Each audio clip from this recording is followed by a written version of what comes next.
بسم اللہ الرحمن الرحیم۔ محترم ناظرین، السلام علیکم ورحمۃ اللہ وبرکاتہ۔ وقف ترمیمی بل 2025 کے سلسلے میں حکومت کا رخ افسوسناک۔ وقف ترمیمی بل 2025 کے خلاف All India Muslim Personal Law Board جلد ہی ملک گیر احتجاج اور قانونی کارروائی کرے گا۔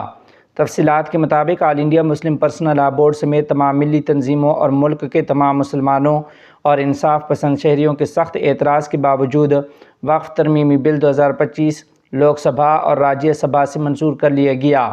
اس پر اپنے رد عمل کا اظہار کرتے ہوئے All India Muslim Personal Law Board کے جنرل سیکرٹری مولانا فضل الرحیم مجددی صاحب نے کہا کہ وقف ترمیمی بل 2025 کا منظور ہو جانا دنیا کی سب سے بڑی جمہوریت کے لیے سیاہ باب اور کلنک ہے۔ برسر اقتدار طبقہ طاقت کے نشے میں مدہوش ہو کر آگے بڑھ رہا ہے اور اپنی غلطیوں اور خامیوں کو چھپانے کے لیے ملک میں منافرت کا ماحول قائم کر رہا ہے، جس کا ایک حصہ وقف ترمیمی بل بھی ہے۔ مسلمانوں کی ہمدردی کے نام پر لایا گیا یہ قانون مسلمانوں کے لیے ناقابل قبول ہے اور وقف جائیدادوں کے لیے تباہ کن بھی۔ افسوس کی بات ہے کہ حکومت وقت نے All India Muslim Personal Law Board اور دیگر ملی تنظیموں کے مطالبے پر کوئی توجہ نہیں دی۔ اسی طرح اپوزیشن پارٹیز کے ارکان پارلیمنٹ اور سول سوسائٹی کی بات بھی نہیں سنی۔ ایک جمہوری ملک میں یہ آمرانہ رویہ ناقابل قبول ہے۔ All India Muslim Personal Law Board اس پر ہرگز خاموش نہیں بیٹھے گا بلکہ ملک گیر احتجاج کی راہ ہموار کرے گا اور بھرپور تیاری کے ساتھ قانونی کارروائی بھی کرے گا۔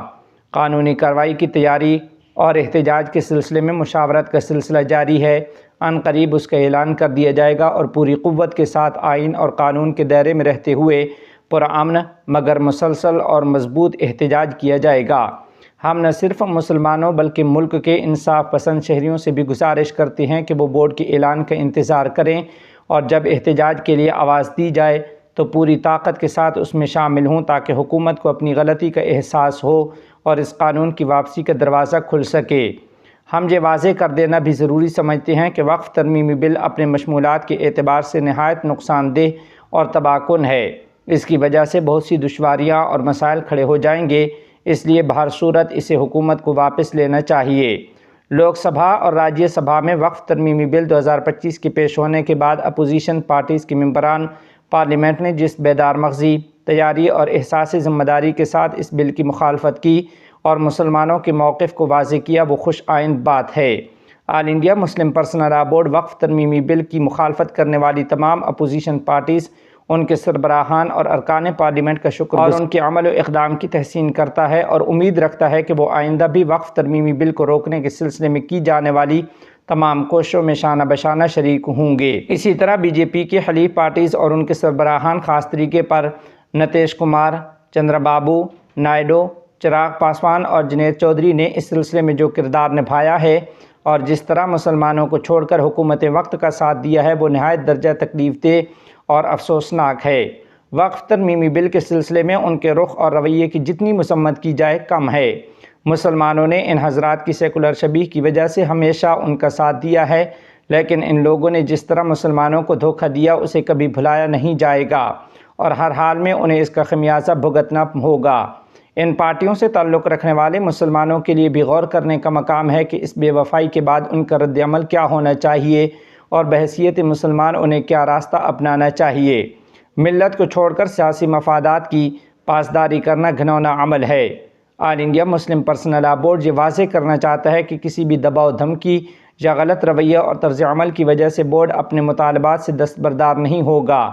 وقف ترمیمی بل کے سلسلے میں جب اور جس طرح کی قربانی درکار ہوگی پیش کی جائے گی اور اس لڑائی میں بورڈ تنہا نہیں ہوگا بلکہ پوری ملت اسلامیہ ہندیہ اس کے ساتھ کھڑی ہوگی۔ محترم ناظرین و سامعین، اس درمیان آپ کو بتاتے چلیں کہ آل انڈیا مجلس اتحاد المسلمین کے رکن پارلیمنٹ اسد الدین اویسی صاحب نے وقف ترمیمی بل کے خلاف سپریم کورٹ سے رجوع کر لیا ہے۔ پارلیمنٹ سے منظور ہونے کے بعد یہ بل اب صدر جمہوریہ کی منظوری کا منتظر ہے، مگر اسد الدین اویسی صاحب نے اسے آئین کے خلاف قرار دیتے ہوئے چیلنج کر دیا ہے۔ اس درخواست میں موقف اختیار کیا گیا ہے کہ یہ ترمیم آئین کی متعدد دفعات کی خلاف ورزی ہے، جن میں آرٹیکل 14 برابری کا حق، 25 مذہبی آزادی، 26 مذہبی امور کی خود مختاری، 29 اقلیتوں کے حقوق اور 300 جائیداد کے حقوق شامل ہیں۔ اس سے پہلے کانگریس کے رکن پارلیمنٹ محمد جاوید نے بھی اس بل کے خلاف عدالت کا دروازہ کھٹکھٹایا تھا۔ وقف ترمیمی بل میں کئی اہم تبدیلیاں کی گئی ہیں۔ اب صرف وہی شخص وقف قرار دے سکتا ہے جو کم از کم 5 سال سے مسلمان ہو اور وہ پراپرٹی اسی کی ملکیت ہو۔ اسد الدین اویسی نے لوک سبھا میں اس بل پر سخت اعتراض کرتے ہوئے کہا تھا کہ ایک مسلمان پر وقف جائیداد کا استعمال محدود کیا جا رہا ہے، جبکہ قابل شخص قانونی مالک بن سکتا ہے، اور اب غیر مسلم افراد کو وقف بورڈ میں شامل کیا جا رہا ہے، جو آرٹیکل 14 کی کھلی خلاف ورزی ہے۔ انہوں نے مزید کہا کہ ہندو، سکھ، جین اور بدھ مت برادریوں کو اپنی مذہبی جائیدادوں کا انتظام سنبھالنے کا حق حاصل ہے، پھر مسلمانوں کے ساتھ یہ امتیازی سلوک کیوں؟ بل کے تحت مرکزی حکومت کو وقف سے متعلقہ کئی اختیارات سونپ دیے گئے ہیں، جن میں وقف رجسٹریشن، آڈٹ اور بورڈ کی کارروائیوں کی اشاعت شامل ہے۔ اب CAG یا مرکزی حکومت کے مقرر کردہ افسر کے ذریعے وقف جائیدادوں کا آڈٹ ممکن ہوگا۔ آخر میں آپ کو بتا دیں کہ یہ بل اب صرف صدر جمہوریہ کی منظوری کے بعد قانون بن جائے گا، لیکن اس سے پہلے ہی اس کے خلاف قانونی جنگ کا آغاز ہو چکا ہے۔